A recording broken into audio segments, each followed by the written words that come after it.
저는 서대부고에서 교목하고 있는 손건 목사입니다. 네, 반갑습니다. 진짜 이 학교 사역이 저한테 맞을지 몰랐어요, 사실은. 근데 학교 사역이라는 게 와서 보니까 안 믿는 학생들이 학교에 너무 많고, 또 이런 학생들을 학교 안에서 매년 만날 수 있다는 거, 그리고 매일 만날 수 있다는 거, 사실은 그게 제일 큰 학교 사역의 메리트인 것 같아요. 매년마다 이 학교에서 다시 하나님께로 돌아오는 학생들이 많이 생겨나는 걸 보고 이 사역이 정말로 저에게 하나님께서 맡겨주신 사역이 아닌가.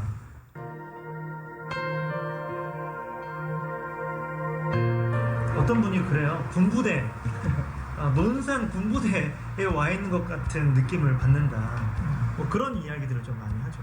그래서 어떻게 이 학생들을 그렇게 만들었냐 이렇게 질문하시는 분들도 굉장히 많아요. 근데 저는 뭐 제가 만들었다기보다 이 아이들에게 하나의 문화를 심어줬다고 생각해요.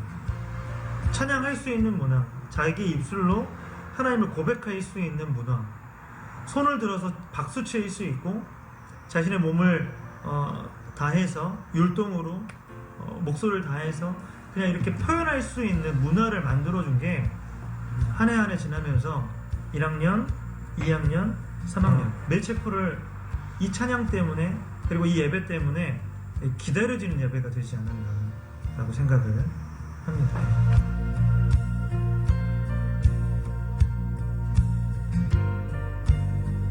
그런 친구 하나 있었어요. 수업 시간에 들어갔는데 한 친구가 그런 고백을 하더라고요. 목사님, 주일 됐는데 정말 자기는 절실한 불교 신자예요. 집안이 다 불교래요. 불교. 목사님, 주일날 버스 타고 이렇게 지나가는데 십자가가 보이고 교회가 보이더래요. 근데 자기도 모르게 내가 교회를 가야 되나?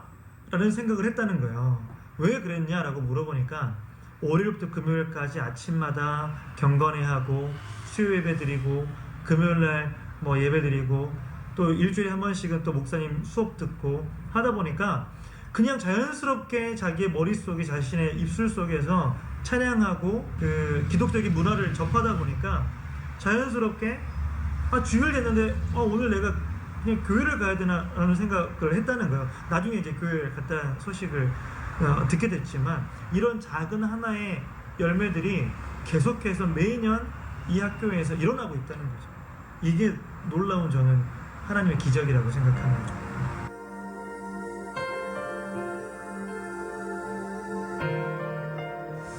저는 이 시대의 청소년들에게 어떤 희망이 없다, 소망이 없다 이야기하지만 저는 그렇지 않다고 생각해요. 아직도 예배하고 싶어하는 정말 거기에 갈급한 학생들이 정말 너무너무 많이 있습니다.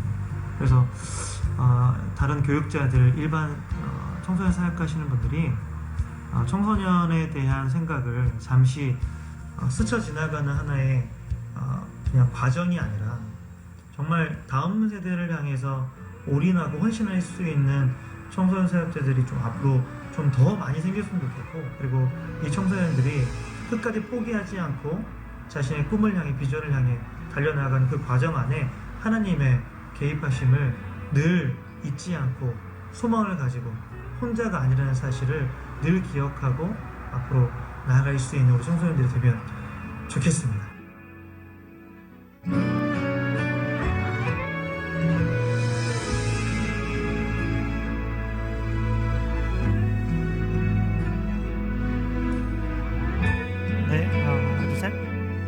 네, 감사합니다.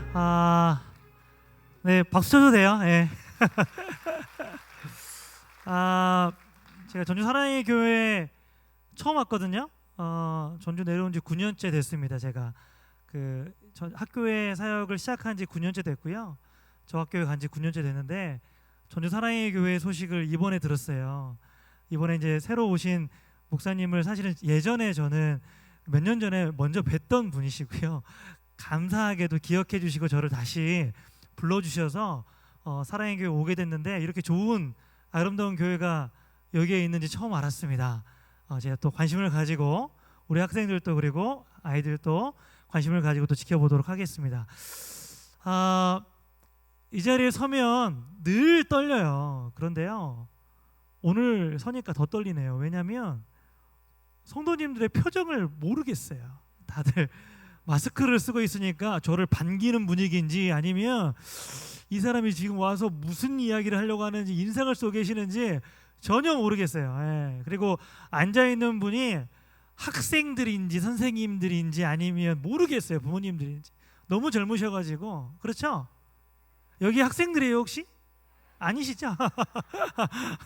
중고등부 학생들 어디 계세요? 여기만 있어요? 네. 감사합니다. 오늘 제가 중고등부 수련회 겸 그리고 헌신 예배 겸 또 오후 예배 겸 여러 가지가 짬뽕이 돼가지고 도대체 어디에다 포커스를 맞추고 설교를 해야 될까 엄청 고민이 됐어요. 제가 어디다 포커스를 맞춰야 돼요? 학생들한테 설교하면 되는 거야? 어른들은 그러면 오늘 안 들을 거야? 들으실 거예요? 감사합니다. 감사합니다. 네, 저는 그 전주 사대부고 제가 이렇게 이야기하니까 조금 마음이 긴장이 좀 풀려요. 제가 긴장 풀려고 하는 말이니까요. 전주 사대부고에서 사역을 하고 있습니다. 전주 사대부고는 남고가 아니에요. 그리고 남녀 공학도 아닙니다. 저희 학교는 여고예요. 많은 분들이요 이렇게 헷갈려하세요. 전주 사대부고 하니까 이게 남녀 공학가 아니야? 남고 아니야? 이렇게 생각하시는 분들이 꽤 많습니다. 예전에는 저희 학교가 영생 여상이었어요. 아시겠죠? 온고울 여고였어요. 이름이 바뀌었습니다. 저희가 전주 사대부고로 바뀐 지가 조금 됐는데 이전의 이름들을 기억하고 계신 분들이 많고, 제가 전주 사대부고 하면 전북 사대부고하고 아주 헷갈려 하시는 분들도 많아요. 아직도 전주역이나 버스터미널에서 택시를 타고 이렇게 전주 사대부고 가주세요 하면 전북 사대부고로 가는 택시가 아직도 많습니다. 그리고 저희 학교에요, 저도 이제 그 외부에서 강사들을 초청하잖아요. 그런데 시간이 다 됐어요. 1시 반에 체프를 시작해야 되는데요, 전화를 했는데 안 오시는 거예요. 어디 계시냐고 전화했더니 이거 전주 사대부고 앞이라고. 어디시냐고. 제가 앞인데 어디시냐고 그랬더니 자세히 보니까 이름이 전북 사대부고. 10분 만에 다시 택시를 타고 저희 학교로 이렇게 날라오시는 경우가요 아주 많았습니다. 저희 학교가 전주 사대부고인데요, 또 특별히 미션 스쿨인지 모르는 분들이 또 많아요. 저희 학교가 소문난 지가 얼마 안 됐습니다. 미션 스쿨은 다 아시죠? 학교에서 예배드리고 기독교적인 가치관을 가지고 학생들에게 복음을 전하는 학교입니다. 그래서 특별히 저 같은 교목이 있는 학교예요. 일반 학교에는 교목이 있어요, 없어요? 없습니다. 일반 학교에 종교 수업이 있을까요, 없을까요? 없어요. 일반 학교에 채플이 있어요, 없어요? 없어요. 혹시 미션 스쿨 다니는 친구 있어요? 여기는 한 명도 없네. 세상에. 이 주변에 미션 스쿨이 없어요? 그래요? 하나도 없어요? 안타까운 일이. 전주 사대부고 오세요. 이 학교에 혹시 여기 중학생들이 있으면 전주 사대부고 오세요. 진짜 정말 행복한 학교입니다. 앞에서 영상으로 보셔서 아시겠지만 저희 학교 채플은요 매우 특별하죠. 저희 학교에 크리스찬들이 얼마나 될까요? 혹시 한번 생각해 보세요. 저렇게 열심히 뜨겁게 찬양하잖아요. 저희 학교가요 뭐 1년에 뭐 행사 있는 날, 뭐 부활절, 추수감사절, 성탄절 이때만 저렇게 찬양하는 게 아니에요. 매주 저렇게 찬양합니다. 놀라지도 않으시네요. 네. 저희 학교가요 매주 저렇게 찬양해요. 그러면 크리스찬 이제 놀라시네요. 몇 명이나 될까요? 크리스찬들이 몇 %나 될까요? 네? 30%요? 70%요? 20%요? 100% 크리스찬. 아닙니다. 저희 학교도 그냥 이게 뺑뺑이로 돌려서 와요. 여러분, 제가 처음에 이 9년 전에 저희 학교 왔을 때요, 크리스찬들이 약 15% 됐어요. 15%. 그 중에서 정말로 열심히 신앙생활을 하는 친구들은 약 5% 정도. 나머지 10%는 어떤 학생들일까요? 애 엄마 아빠 때문에 끌려다니는 거예요. 앉아가지고 막 졸고 막 맨날 혼나고 그런 아이들이에요. 똑같이 마찬가지로. 나머지 한 80%에서 90%의 아이들은요, 85%의 아이들은요, 무교, 불교, 천주교, 심지어는 이단도 있어요. 저는 처음에 충격받았습니다.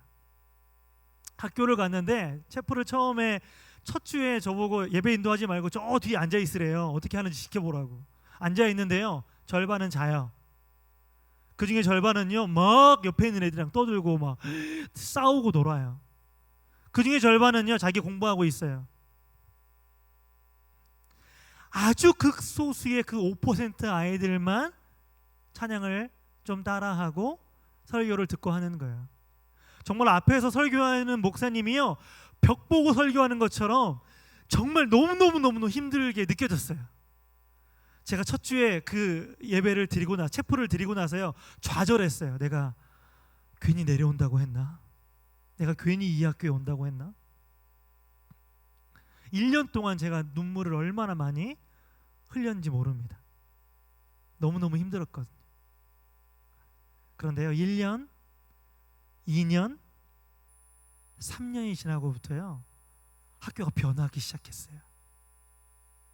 학생들이 찬양을 따라하기 시작했고, 심지어는 일어나서 율동을 따라하기 시작했고, 심지어는 일어나서 의자 위에 올라가서 환호성을 지르기 시작했어요. 여러분 놀랍지 않으세요? 그런데 그 아이들이요, 교회를 다니는 아이들일까요? 다니지 않는 아이들일까요? 안 다니는 아이들이 목에 핏대를 세우고 찬양을 합니다. 신기하지 않으세요? 그 사랑 날 위해 죽으신 찬양 아시죠? 날 위해 다시 사신 그 찬양을요, 아이들이요 목에 핏대를 세우면서 찬양을 하는데요, 제가 지금 듣고 있잖아요, 막 눈물이 나요. 전교생이요 다 같이 그 찬양을 하는데요, 막 눈물이 나요. 선생님들이요 그 찬양을 듣고 있는데요, 막 눈물이 난대요. 왜냐하면 걔네들이요 교회 안 다니는 애들이거든요. 율동을 하고 있는 애들이요 교회를 다니는 아이들이 아니라 불교예요. 예, 웃겨요? 똑똑똑똑똑 이거 맨날 하는 애들이 만세반석 찬양 율동을 하고 그 사랑 찬양을 하면서 핏대를 세며 찬양을 해요. 여러분, 하나님의 기적 아니에요? 저는요 이 찬양이요, 이 외침이요, 이 아이들의 목소리가요 그냥 땅에 떨어지지 않을 거라고 생각해요. 하나님께서 반드시 그의 인생에 하나님께서 분명히 역사하시고 그의 인생을 붙들어 주실 줄 믿습니다. 여러분, 지금은요 제가 다시 한번 고민이 생겼습니다. 어떤 고민이 생겼냐면, 하나님, 제가 어떻게 해야 됩니까? 라는 고민이 생겼어요. 어떤 고민이 생겼냐면, 재작년부터 저희 학교에요 이상하게 크리스찬들이 많이 들어오기 시작했어요. 15%에서 지금 몇 퍼센트 됐을까요? 작년부터요 저희 학교에요 크리스찬 퍼센테이지가 40%가 넘었어요. 이거 어떻게 해야 되나 싶어요. 저는요 개인적으로는 안 믿는 애들 좀 많이 왔으면 좋겠거든요. 왜냐면 그 아이들이 복음을 듣고 변화되게 하는 게 제 목적이잖아요. 그렇잖아요. 그런데 크리스찬들이 너무 많이 와요. 어떻게 해야 될까? 소문이 많이 나버렸어요. 이미 저희 학교가.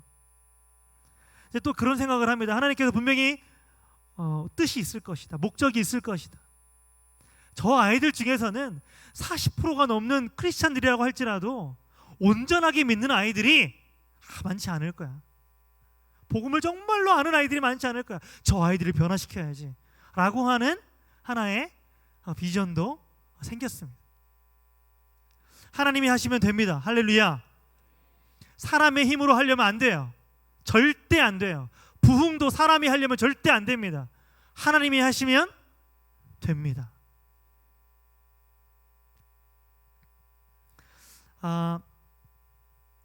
작년에는요 이런 일도 있었어요. 제가 금요일 날 저희가 1시 반에 채플이 있어요. 아마 혹여라도 지금은 안 돼요. 지금은 오시면 안 되고 예전에는 작년까지는 그래서 코로나 때문에 저희가 모여서 예배를 못 하고 있어요. 제가 얼마나 힘든지 몰라요. 그래서 2, 3학년들이 저에게 와가지고요 항의를 해요. 목사님, 저희 띄엄띄엄 앉을 테니까 모여서 채플 좀 할 수 있게 해주세요. 지금요 모여서 채플을 못 해요. 온라인으로 돌려가지고요 채플도 온라인으로 하고 예전에는 수업도 온라인으로 했어요. 너무너무 힘든 시대를 지금 살고 있습니다. 2, 3학년들이 작년에 외부 활동을 나간 적이 있었어요. 금요일 날 단체로 다 채플이 있는 날인데 1학년만 데리고 채플을 해야 되나 생각을 하다가 전주대학교에서 성화를 걸어놓는 미술품 전시회를 하더라고요. 그래서 요게 교육이 되겠다 해가지고 1학년 학생들을 다 데리고 걔네들을 다 인솔해가지고 제가 한번 금요일날 채플 시간에 미술관에 전시회를 가서 구경을 하고 이렇게 돌아오는 적이 있었어요. 제가 인솔하고 돌아오는데 1학년 학생들이 입이 이렇게 나왔어요. 저한테 막 툴툴거리는 거예요. 왜 그러니? 그랬더니 목사님 실망이에요. 목사님 실망했어요.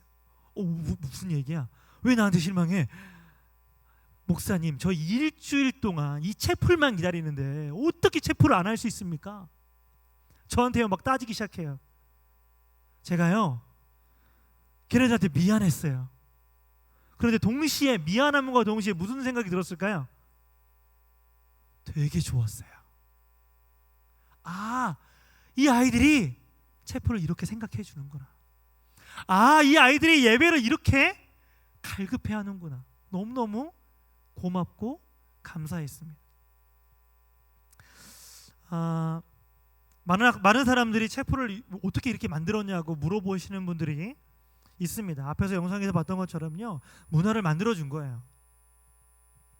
하나님 나라의 문화를요 이 학교원에 만들어 간 거예요. 세워간 거예요. 제가 처음 학교에 가서 학생들을 만나보니까요, 저도 기독교 교육학을 전공했거든요.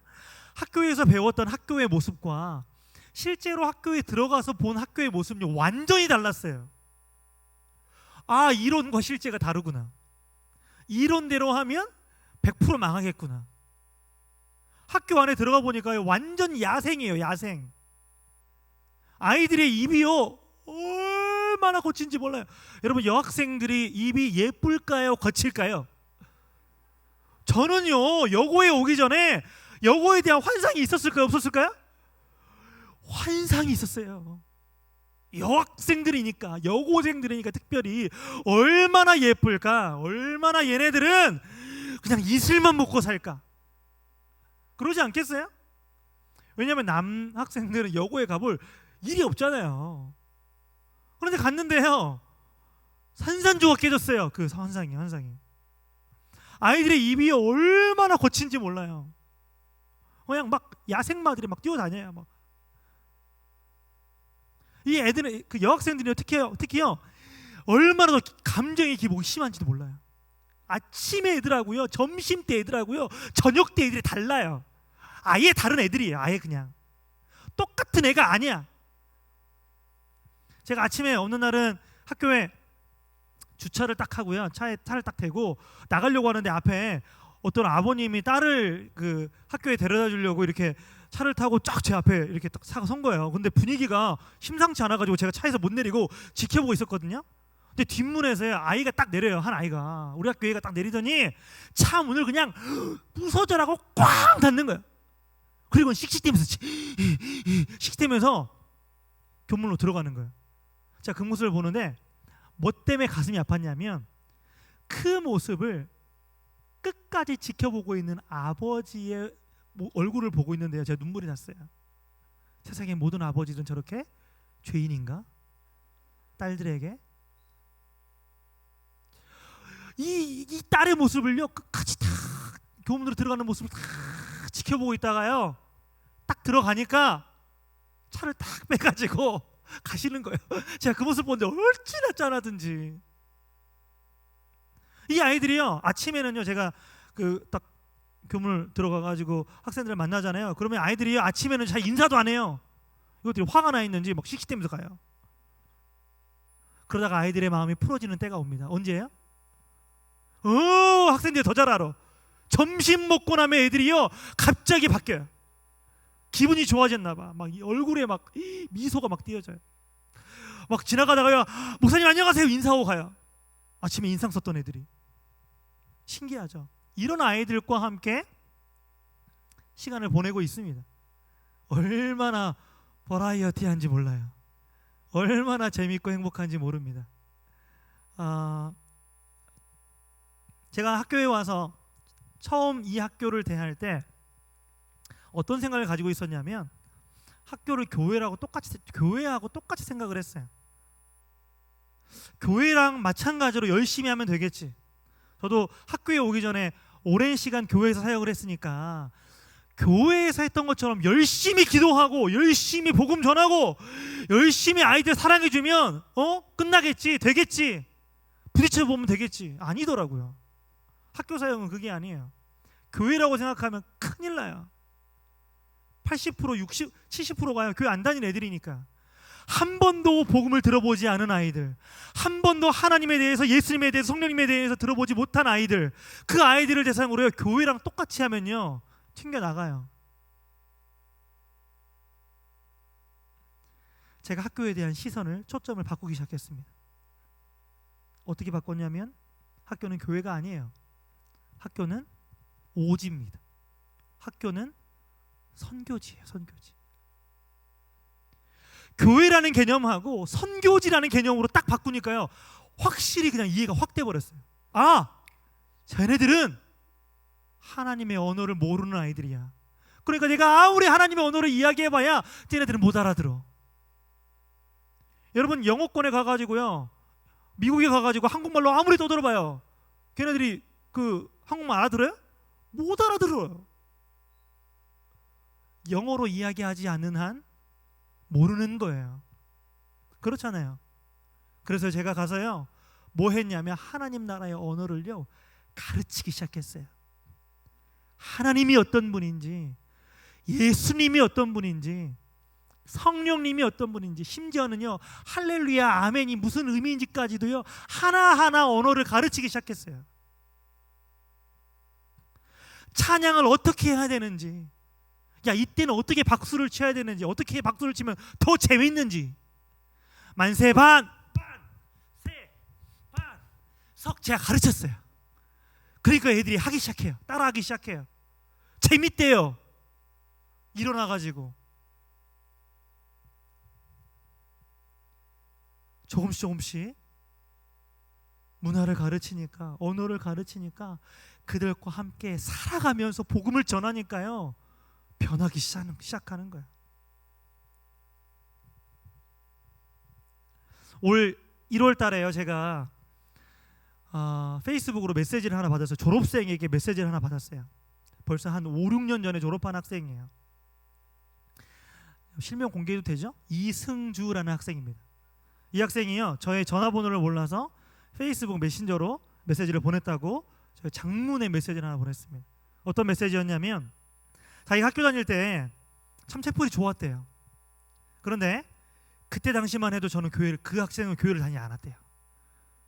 교회에 발도 안 붙였던 학생, 한 번도 교회를 가보지 않은 학생. 그런데요 자기가요 지금은 졸업을 하고 어느새 자기가 교회에 다니고 있고, 심지어는 소년원에서 아이들과 함께 예배를 드리고 그 소년원의 주일학교 교사로 활동을 하고 있대요. 그렇다면 저한테요 너무 고맙대요. 그때 그 복음을 전해주셔서. 할렐루야. 저는요 이 메시지가요 얼마나 좋았는지 몰라요. 제가 그 학생한테 야 진짜 고맙다, 그래 이 말해줘서 너무너무 고맙다.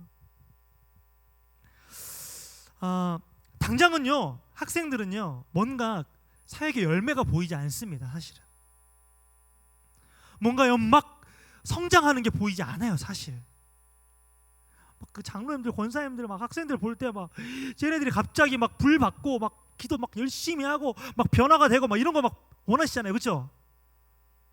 안 그래요? 그러잖아요. 막 이렇게 막 은혜 받고 막 수련회 때 막 불 받아가지고 막 다음 날부터 그냥 맨날 새벽 예배 가가지고 막 기도하고 성령님 막 부르짖고 그러기를 원하시잖아요. 삶도 막 변해버려가지고 막 공부도 막 더 열심히 하고 하나님의 뜻대로 살겠노라 하면서. 그런데요, 열매는요 당장 잘 보이지 않아요. 사실은 막 물을 붓잖아요. 어디에다 물을 붓는 것 같아요? 밑 빠진 독에다가 막 물을 붓는 것 같아요. 사역이 그래요. 청소년 사역이. 그런데요, 그 콩나물은 막 물을 붓잖아요. 근데 물이 다 빠져버리잖아요. 그런데 콩나물이 어떻게 돼요? 콩나물이 자라요. 열매가 열려요.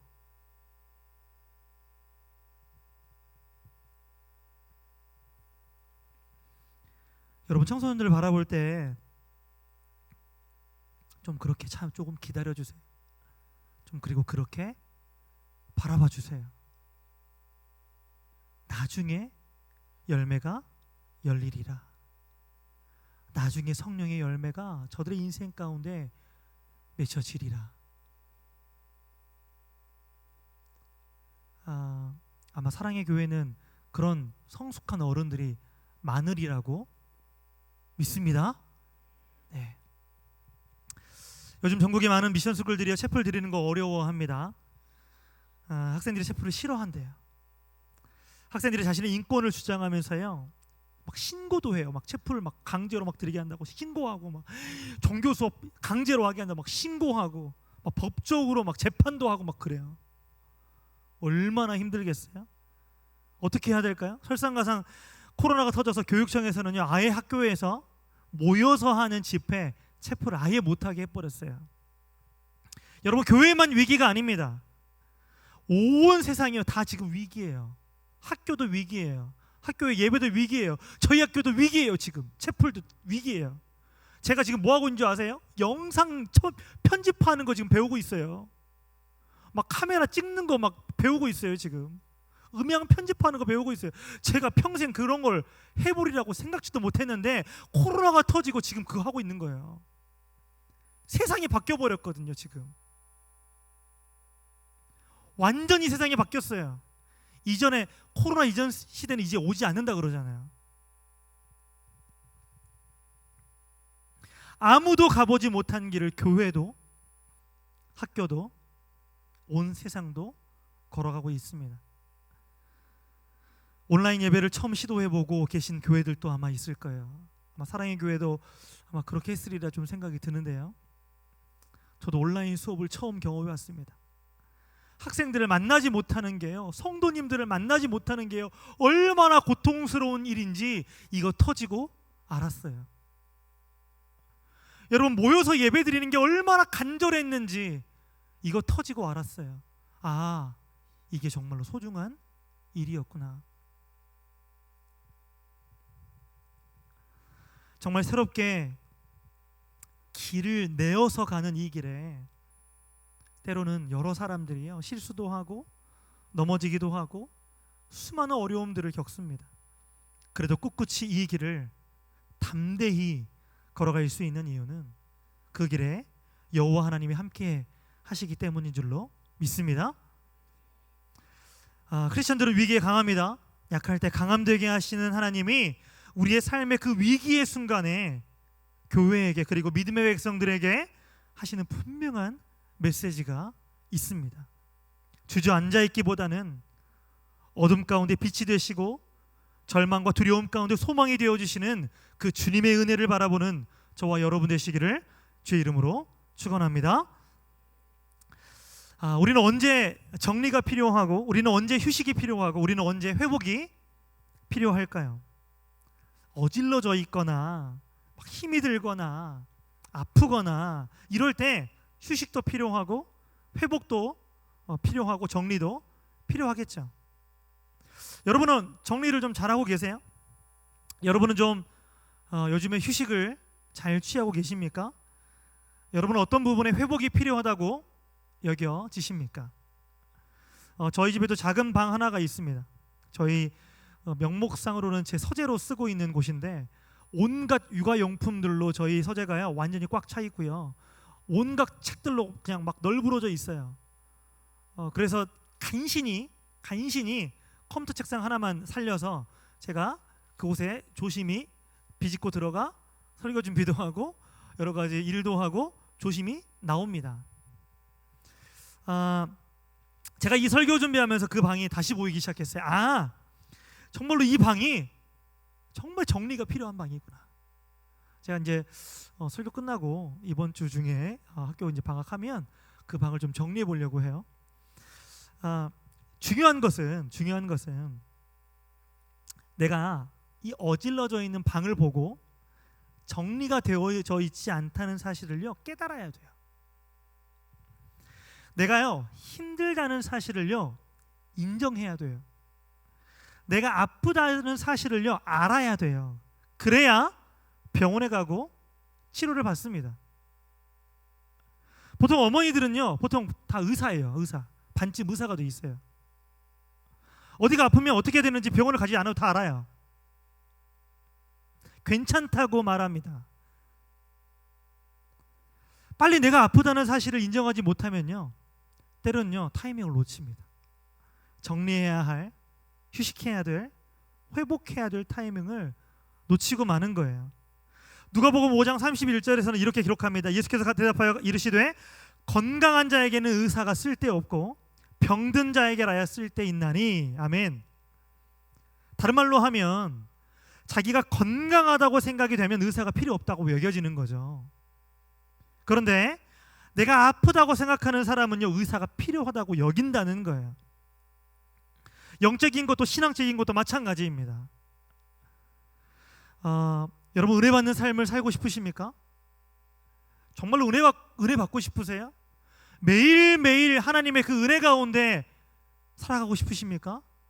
그렇다면요 내가 죄인이라는 사실을요 매일매일 인정하며 살아야 돼요. 내가 연약한 존재라는 사실을요 매일매일 인정하며 살아야 돼요. 그래야 하나님의 은혜를 받을 수 있습니다. 은혜의 시작은 나를 내려놓는 것에서부터 시작합니다. 내가 여전히 고개를 뻣뻣하게 들고 죄인임을 인정하지 못하면 하나님께 나아갈 수가 없는 것이죠. 우리 모두는 죽을 수밖에 없는 죄인입니다. 먼저 그것을 인정해야 합니다. 이스라엘 백성들은 하나님의 선택을 받고 하나님의 특별한 사랑을 받았던 민족입니다. 수많은 기적들로 이 이스라엘 백성들을 애굽 땅에서 이끌어내셨어요. 그리고 수많은 기적들로 그 광야에서의 생활을 견뎌내게 하셨습니다. 하나님의 은혜로 가나안 땅에 들어가게 하셨어요. 그런데 문제가 생겼습니다. 힘들고 어렵고 아무것도 없을 때는 하나님을 찾고 의지하고 순종하던 이스라엘이요 점점 교만해지기 시작해요. 점점 하나님을 잊어버리기 시작했어요. 하나님을 더 이상 찾지도 더 이상 의지하지도 않는 민족들이 나오기 시작했습니다. 자기 생각에 옳은 대로 삶을 살아가기 시작한 거죠. 여러분 언제 사람들이 교만해질까요? 살만해질 때 교만해져요. 편안할 때 교만해집니다. 이스라엘 백성들이 죽을 똥할 때는요 하나님 붙잡아요. 그런데요 살똥할 때 하나님을 붙잡지 않아요. 여러분 교만함의 가장 큰 특징이 뭘까요? 자기의 생각에 옳은 대로 행하는 삶이에요. 이스라엘 백성들은 살만해지고 교만해지자 자기의 생각에 옳은 대로 더 강한 나라를 이루기 위해서 사무엘에게 왕을 요구합니다. 이스라엘의 왕을 요구해요. 잘 생각해 보면 하나님 편에서 여러분 생각해 보세요. 왕이 있는데 왕을 세워달라 그래요. 얼마나 기분 나쁠까요? 왕이 있는데 왕을 세워달래요. 이스라엘의 왕이 누구예요? 여호와 하나님이세요. 그런데 여호와 하나님께요 왕을 세워달라 합니다. 그럼 무슨 말이에요? 당신은 우리의 왕이 아니라는 거죠. 얼마나 마음이 아프셨을까요? 결국에는 하나님을 왕으로 모시지 못한 이 이스라엘 땅에 죄가 넘쳐나기 시작합니다. 서로를 미워하고 서로 싸우기 시작하고요. 세워진 나라는 북이스라엘과 남유다로 나눠져 버리죠. 결국에는 이 지금의 대한민국처럼 서로 다른 왕을 세우고 나라를 유지하며 살아갑니다. 그래서 하나님은 이들을 두고 볼 수가 없었던 거죠.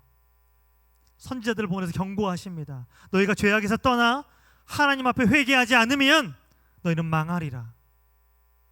너희는 망하리라. 너희 자손들은 노예로 끌려갈 것이며 고통을 당할 것이라. 이 경고의 말씀은 이스라엘 백성들은 여전히 듣지 않습니다.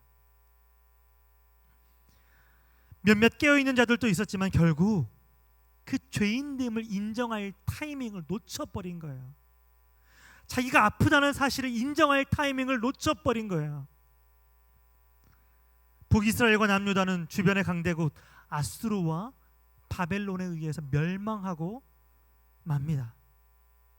그리고 비참하게 포로로 끌려가죠. 여러분, 스스로 아프다는 사실을 알아야만 회복할 수 있습니다. 그래야 회복할 수 있는 기회가 주어지기 때문입니다. 그런데 문제는 회복할 필요성 자체를 모른다는 것이 문제죠. 왜냐하면 지금 자신이 어떤 상태인지 모르기 때문이에요. 여러분들의 모습은 어떻습니까? 담임 목사님 설교 들으시면서 또 여러 목사님들의 설교를 들으시면서 설교를 듣다가 자꾸 내 모습이 보이는 게 아니라 자꾸 다른 사람의 얼굴이 떠올라요. 이 설교를 들어야 할 사람은 내가 아니라 누구예요? 우리 남편. 이 설교를 들어야 할 사람은 누구예요? 우리 아들. 우리 옆에 있는 이 집사, 김 집사, 박 집사가 떠올라요.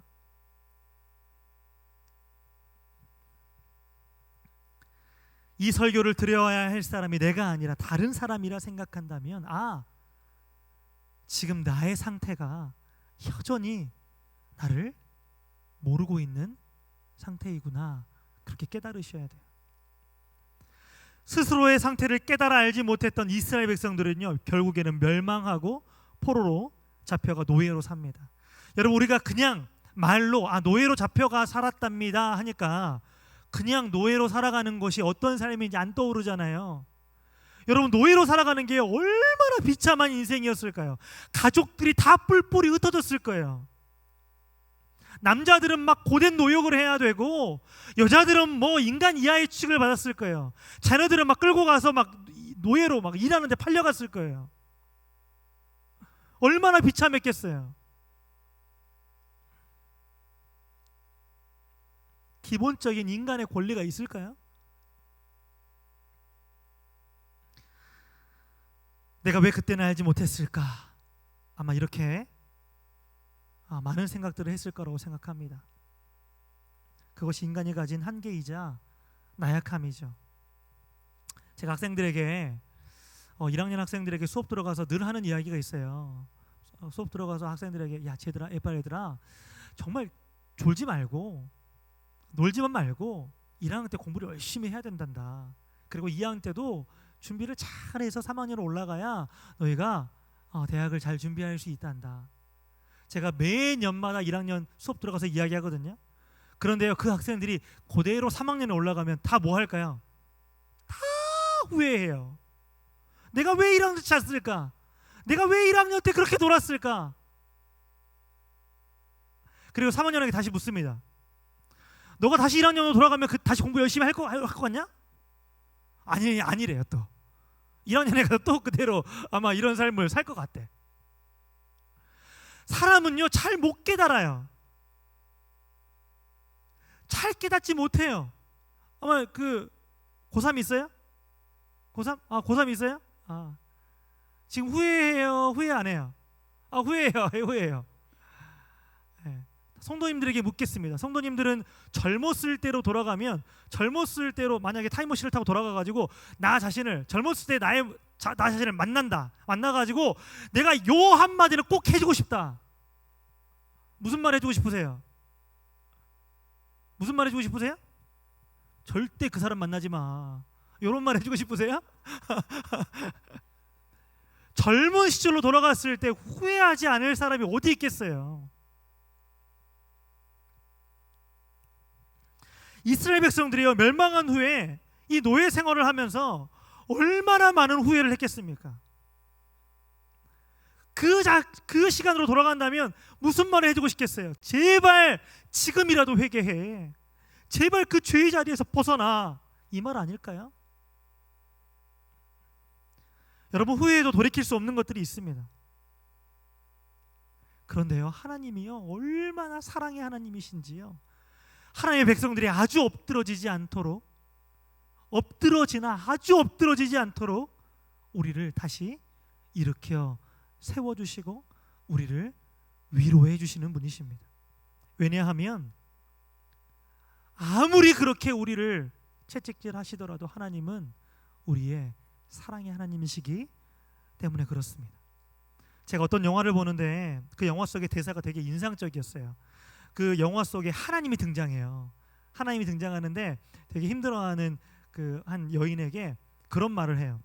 이 여인은 이 사람이 하나님인지 몰라요. 근데 하나님이 이런 얘기해요. 하나님이 무엇을 하시든 그것은 그들을 사랑하시기 때문이에요. 노아의 홍수의 사건이 단순히 하나님의 분노의 사건으로만 기억한다면 그것은 하나님을 오해하고 있는 것이죠. 오히려 하나님은 회복할 기회를 주시는 분이라는 것을 잊지 말아야 돼요 라고 하는 대사였어요. 전 되게 인상적이었습니다. 여러분, 부모가 자녀를 훈계할 때 정말 미워서 정말 그렇게 저주받기를 바라는 마음으로 훈계할까요? 아니요, 그런 부모는 없어요. 그 안에는 자녀를 사랑하는 마음이 있죠.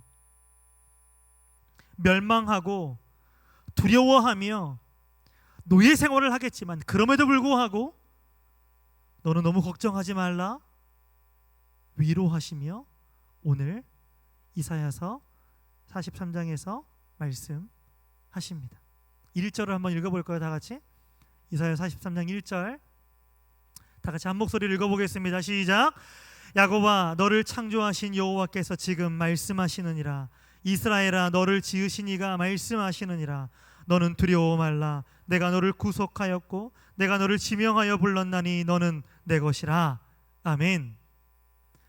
야곱아, 이스라엘아 라는 호칭이 나와요. 창조하시고 지으신 이가 말씀하시느니라 말합니다. 잘 보면 이 호칭의 변화가 있죠. 야곱과 이스라엘. 야곱이라는 뜻은 발 뒤꿈치를 잡은 자, 속이는 자, 회방자라는 뜻이 있어요. 그런데 이 야곱의 이름을 이스라엘이라는 이름으로 바꾸거든요. 그가 끝까지 수많은 인생의 역경을 거치고 그가 하나님을 끝까지 붙들고 기도하는 모습을 통해서 이스라엘이라는 이름을 얻어요. 여러분, 호칭의 변화는 매우 중요한 의미를 가져다 줍니다. 호칭은요, 그 사람의 정체성을 의미하기 때문입니다. 야곱이라는 것은 이스라엘 백성들에게 예전에 그렇게 연약하고 죄 가운데 있었던 사람이라는 것을 기억하게 만드는 거죠. 그걸 잊지 말라는 거예요. 자신의 연약함을 기억하라는 겁니다. 죄인됨을 기억하라는 겁니다. 그러나 하나님은 이스라엘 백성들에게 너희가 야곱이었으나 이스라엘 되게 하신 하나님이 누구인지를 명확하게 기억하라고 또 이스라엘이라는 단어를 호칭을 쓰십니다. 이스라엘이 이스라엘 될 수 있었던 근본은 창조주 하나님이십니다. 그 근본 정체성을 잊어버리지 말라는 거죠. 저희 어머님은 광주에 계세요. 저도 가끔 어머니를 뵈러 광주에 갑니다. 제 말투에서 광주 사투리가 조금 나오죠? 안 나와요? 좀 나오죠. 약간 저도 그 말할 때 가끔 약간 광주 사투리가 툭 튀어나온다 그럴 때가 있거든요. 광주 사람이에요. 제가 광주 사람인데요. 광주에 가면 제일 좋은 게 뭐냐면 어머니가 해주시는 밥이에요. 어렸을 때부터 어머니가 해주시던 집밥이 얼마나 그리운지 그 밥을 먹으러 또 가요. 가서 또 밥을 얻어 먹으면 너무너무 좋아요. 그 느낌이 너무 좋아요. 그런데 부모님을 뵙고 시간을 보내다 보면 제가 어린 시절로 돌아간 듯이 저도 어머니께 좀 투정 부릴 때가 있어요. 투정 부릴 때가 있어요. 저도 어머니에게는 아들이잖아요, 그렇죠? 저도 어머니에게는 아들이니까 어린 시절로 돌아간 듯이 막 투정을 부려요. 막 이렇게 막 땡깡도 부리고 투정도 부립니다. 그러면요, 어느 순간 어머니가 저를 이렇게 불러요. 손 목사님, 지금 뭐라고 하시는 거죠? 제가 그렇게 어머니가 딱 얘기를 하면요, 제가 얼어붙어요. 무슨 말이에요?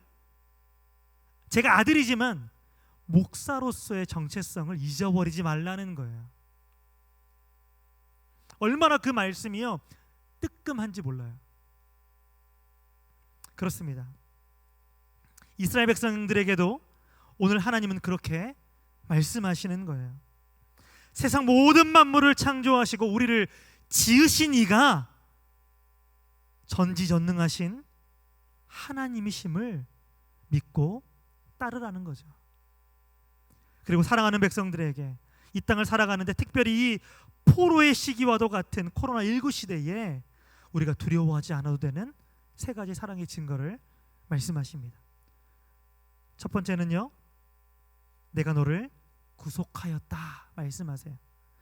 구속이라는 단어는요, 그 말 그대로 대가를 지불했다는 뜻이죠.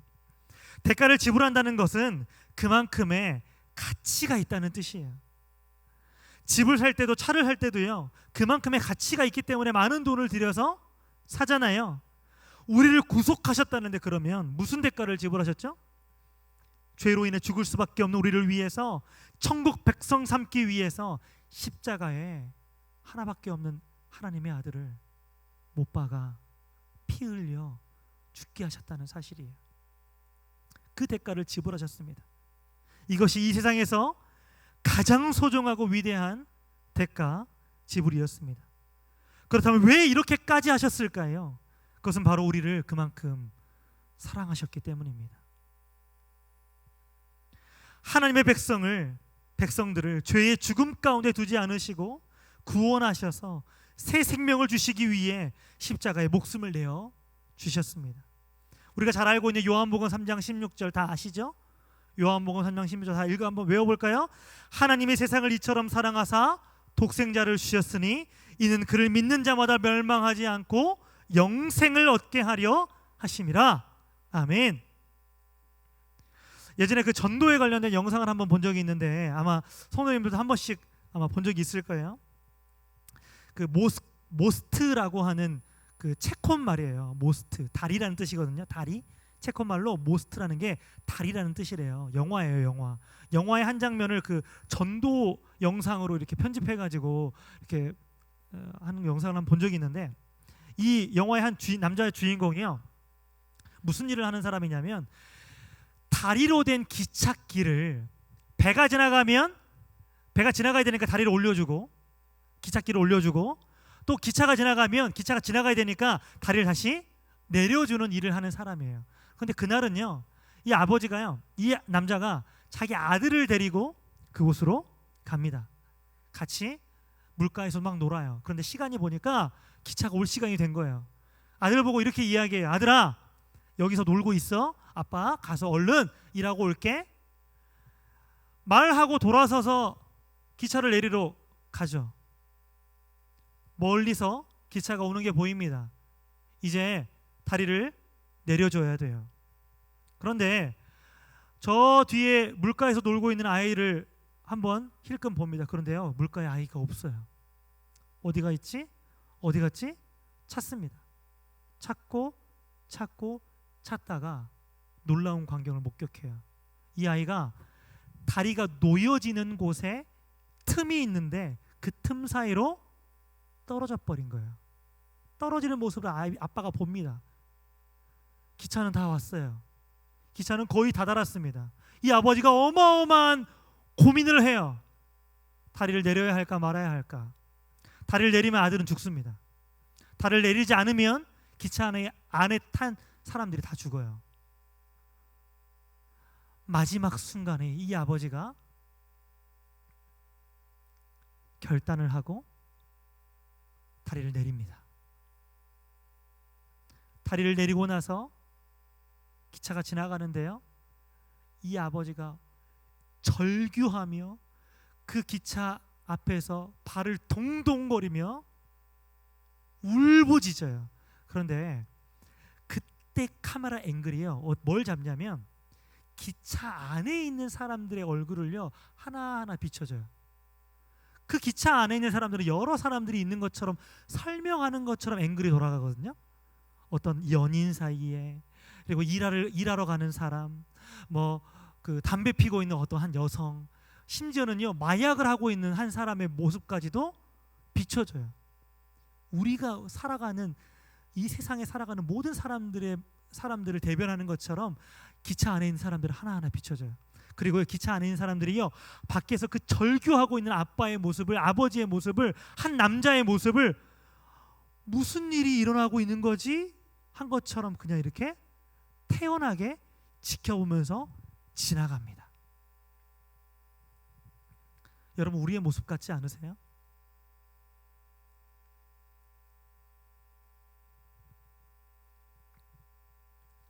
여러분, 제가 자녀가 생겨보니까요 차라리 내가 대신 아프지, 자녀가 아프고 막 그러면요 가슴이 쓰려요. 그렇죠? 자녀를 죽게 하기보다 차라리 내가 죽는 게 더 낫다는 생각이 들 때가 있어요. 저희 딸이 저희 시골에 저희 할머니 집에 놀러를 갔어요. 놀러를 갔는데 시골 할머니 집에는 그 모기가 많잖아요. 모기가 많아서 딱 시골 할머니 집에 가면 뭐부터 하냐면 모기 향을 피워놔요. 모기 향을 막 여러 군데 피워놨어요. 모기가 하도 많으니까. 근데 그 밥도 먹고 시간을 보내다가 마루에 있는데 늘 항상 아이를 지켜보고 있다. 한순간 아이를 놓쳤나 봐요. 잠깐 순간이었어요. 그런데 아이가요 내려가가지고 뭐 했냐면 그 모기향에서 그 연기가 이렇게 나오고 있으니까 재밌었는지 가가지고요 이 모기향을 손으로 잡은 거예요. 뜨거운 모기향을 막 잡았는데 어떻게 했을까요? 손에요 화상을 입은 거예요. 얘가 울고 불고 절규하고 막 난리가 났어요. 저는 그런 상황이 처음 겪어봤는데 저는 침착할 줄 알아요. 저는 침착할 수 있을 거라고 생각을 했어요. 무슨 일이 생겨서 그럴 수 있지 뭐, 이럴 수 있을 줄 알았어요. 그런데요 침착해야지. 침착은 무슨 침착이 돼요? 침착이 안 돼요. 제가 막 난리가 났어요. 막 찬물에다가 막 흐르는 물에다가 막 아이 손을 막 담갔다가 얼음을 막 대가지고 막 날라서 병원을 날라갔어요. 말 그대로 날라갔어요.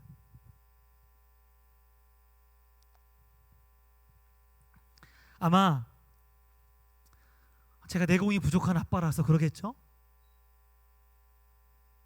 세상의 모든 아버지들이 다 그럴 거라고 생각해요. 저는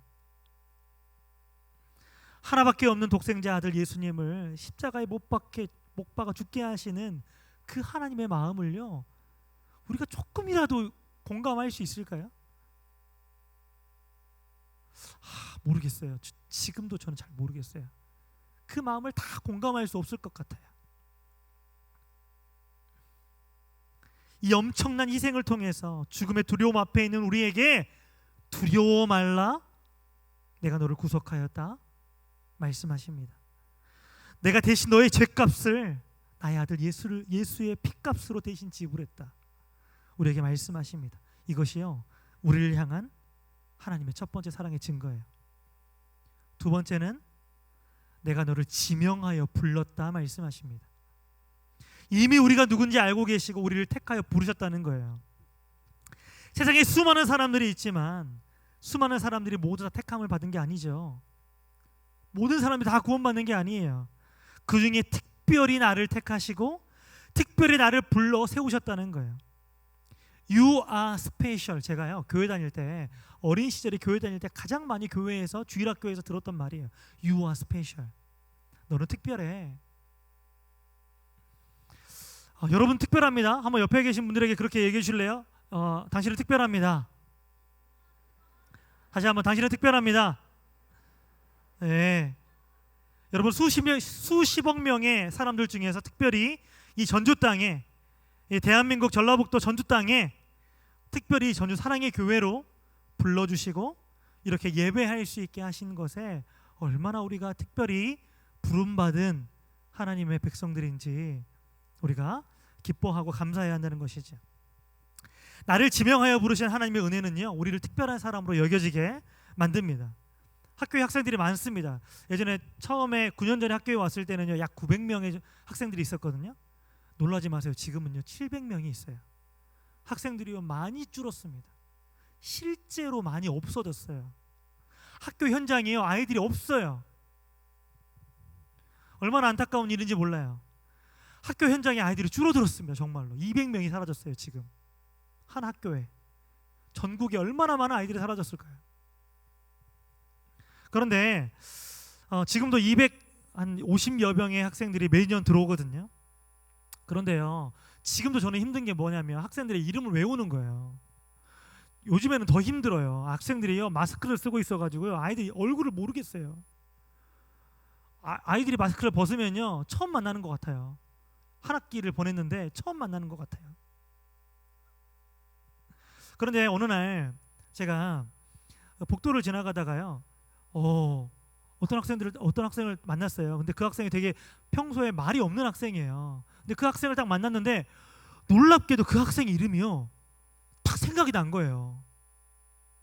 잘 기억을, 걔는 되게 그 조용한 학생이니까 잘 내가 이름을 몰랐거든요. 근데 하나님이 진짜 은혜를 주신 것 같아요.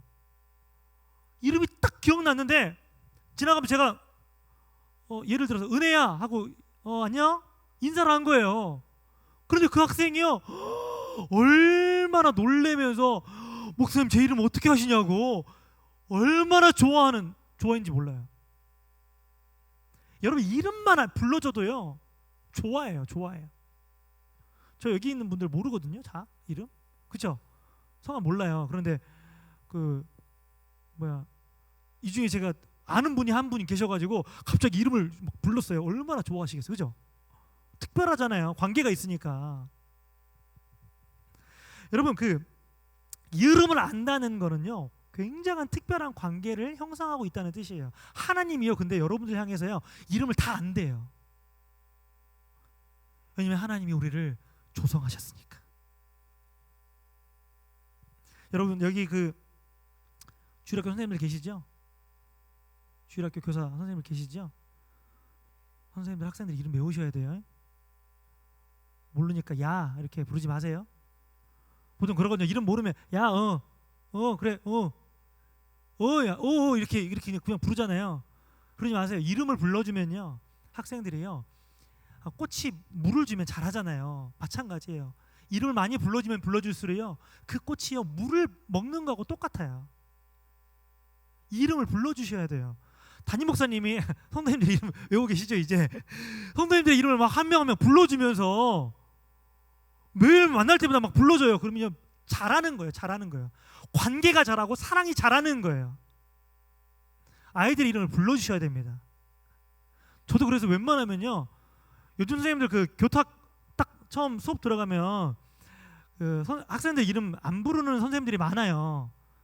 오늘 누구 안 나온 사람 15번 누구 안 나왔어요? 그래? 또 안 나온 사람 지각 10번 지각했어요. 이러고 그냥 체크하고 끝나거든요. 근데 저는요 수업 들어가면요 무조건 학생들 이름을요 1번부터 끝까지 다 불러줘요. 송건 네 다 불러줘요. 학생들이 얼마나 좋아하는지 몰라요. 이름을 불러줘야 돼. 하나님이요 우리 이름을 불러주세요. 우리 이름을 아시고 우리 이름을 불러주신대요. 김춘수의 그 꽃이라는 시가 있어요. 내가 그 이름을 불러주었을 때 그는 나에게로 와서 꽃이 되었다. 아무런 의미 없는 길가에 피어있는 꽃이 아니라 이름을 지어주고 특별히 불러주고 특별한 관계를 맺는다는 것, 그 안에는 사랑이라고 하는 특수한 관계가 형성이 된다는 뜻을 담고 있는 거예요. 이것이 지명하여 부르셨다는 말의 의미입니다. 그것이 두 번째 하나님의 사랑의 증거예요. 시간이 좀 많이 됐죠? 맞아요? 너무 많이 됐어요? 그래요? 저 이제 더 해야 되는데 지금 제가 그 학교에서 설교를요 10분 해요. 10분. 그 금요일날 채플 때 설교를 10분 합니다. 그런데 그 교회에 오면 제가 1시간씩 설교해요. 1시간 넘게 설교해요. 너무 좋아요. 저는 교회 설교하는 게 전 너무 좋아요. 왜냐하면 믿지 않는 학생들을 만나가지고 그 학생들 설교하려고 하니까 얼마나 힘들어요. 여러분 그게 얼마나 힘든 일인 줄 아세요? 설교하는 게 그 믿지 않는 애들한테. 근데 저는 믿는 분들 앞에서 설교하는 게요 얼마나 행복한지 몰라요. 그래서 어떻게 해야 되지 시간이 지금? 세 번째까지만 할게요. 원래는 더 해야 되는데요. 세 번째까지만 해도 되죠, 그죠? 세 번째는요, 너는 내 것이라 말씀하십니다. 하나님은 예수 그리스도의 피값으로 우리를 사셨습니다. 그러므로 우리는 하나님의 것이에요. 하나님의 것. 이것이 우리에게 감사와 은혜가 되는 것은 우리의 주인이 하나님이시라는 거예요. 이것은 우리에게 엄청난 의미를 가져다 줍니다. 나의 주인이 하나님이라고 하는 것은 내가 하나님의 소속이 되었다는 뜻을 담고 있어요. 내가 누구에게 소속되어 있느냐는 매우 중요한 의미를 담고 있습니다. 왜냐하면 그것이 바로 우리의 삶의 능력이 되고 우리의 삶의 힘이 되기 때문입니다. 우리에게 하나님의 것이라 말씀하신다는 것은 다른 의미에서 하나님의 소유가 된 것을 다른 누가 아무도 함부로 할 수 없다는 것을 의미하기도 하죠. 이것이 곧 힘이 된다는 거예요. 하나님의 주권이 우리를 보증하시고 우리를 세상의 거친 파도로부터 보호해 주십니다. 내 소유를 누가 와서 뺏어가거나 누가 해코지하면 화가 나요. 그죠? 우리 가족을 누가 와가지고 퐁 때리고 도망갔어요. 화나요 안 나요? 화나죠. 왜 그래요? 간단합니다. 내 것이기 때문입니다. 하나님의 것이기 때문입니다.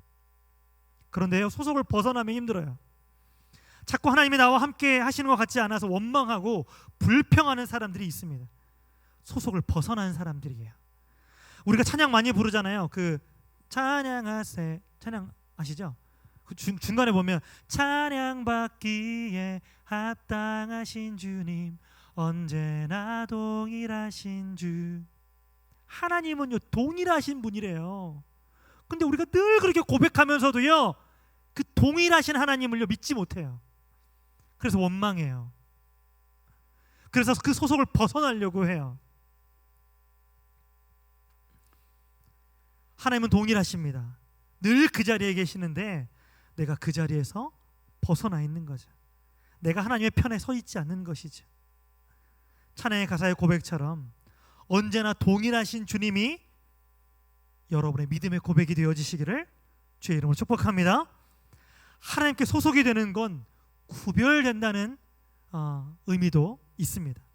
소속이 된다는 것은 세상의 사람들과는 구별된 주인에게 속해 있는 사람들을 의미합니다. 그래서 하나님은 우리에게 이렇게 우리에게 말씀하십니다. 내가 거룩하니 너희도 거룩하라. 여러분 거룩이라는 말이 구별된다는 뜻이에요. 구별된다는 뜻이에요. 거룩이라는 단어가 구별된다는 뜻이에요. 우리는 구별된 삶을 살아야 합니다. 왜냐하면 하나님께 소속이 되어 있기 때문입니다. 제가 좋아하는 가수 중에 우리 특별히 청소년들이 좋아하는 가수 중에 BY라는 가수가 있어요. 혹시 아세요? 모르시죠? 아시죠? 래퍼예요. 랩. 막 랩하는 사람이에요. 보통 막 노래하는 사람이 아니고 막 속사포처럼 말을 빨리 하는 사람 아시죠? 래퍼. 이 가수가요 세상 가운데서 구별된 삶을 살아요. 세상 안에서 살아가는데 그 안에서 하나님의 소속된 사람으로 살아갑니다. 이러한 삶이 구별된 삶이에요.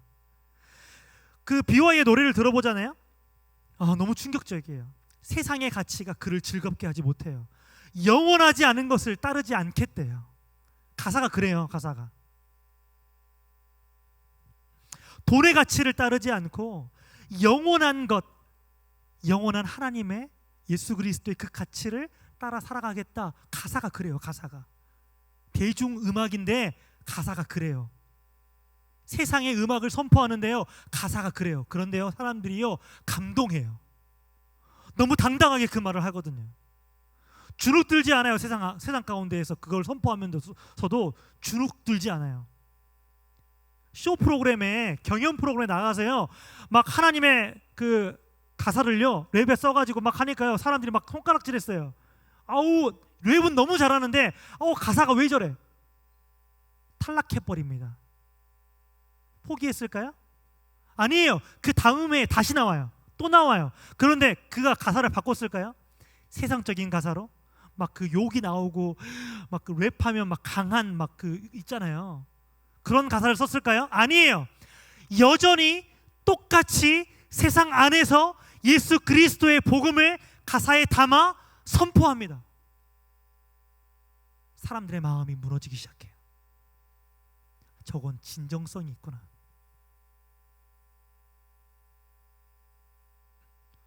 사람들이 감동하기 시작해요. 세상 사람들이.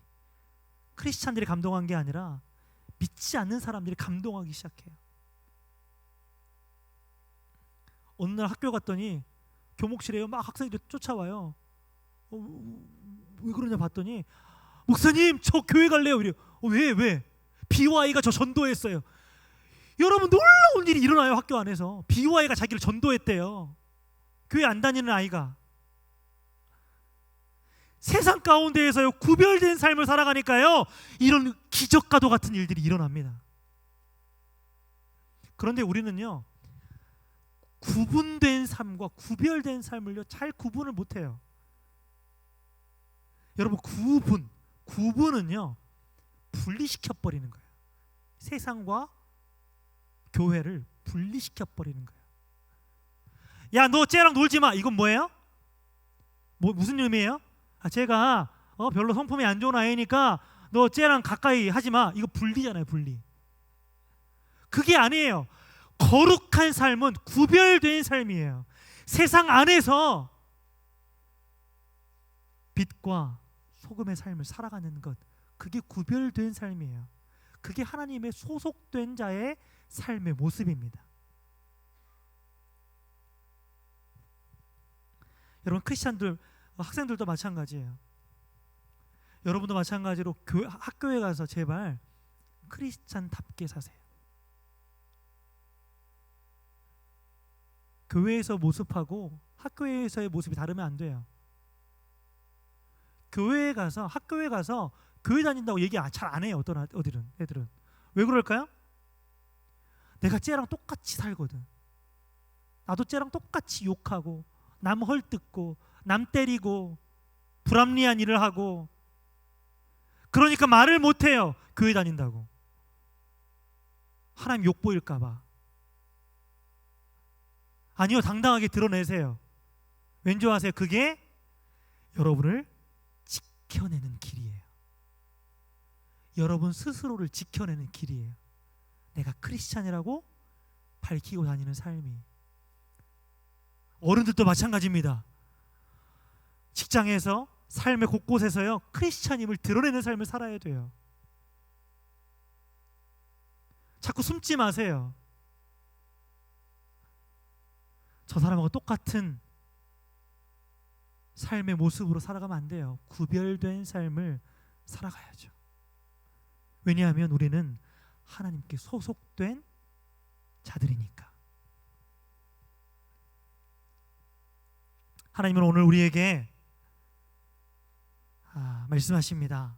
코로나19 시대에 정말 많은 공허함이 들기도 하고 너무 힘들고 왜 이렇게 우리네 인생이 평탄하지 않고 구부러진 길을 걷는 것 같고 힘들기만 한지, 앞으로 살 길이 막막해 한숨만 내쉬어지는 분들이 혹 계시다면 오늘 말씀 2절에서 우리에게 하나님 이렇게 우리의 마음을 위로하십니다. 한번 2절도 한번 읽어볼까요? 자, 한번 읽어보겠습니다. 시작. 내가 물 가운데로 지날 때에 내가 너와 함께 할 것이라. 강을 건널 때에 물이 너를 침몰하지 못할 것이며 내가 불 가운데로 지날 때에 타지도 아니할 것이요 불꽃이 너를 사르지도 못하리니. 아멘. 물 가운데로 지나더라도, 강을 건널 때라도, 불 가운데를 지나더라도 라는 표현이 나와요.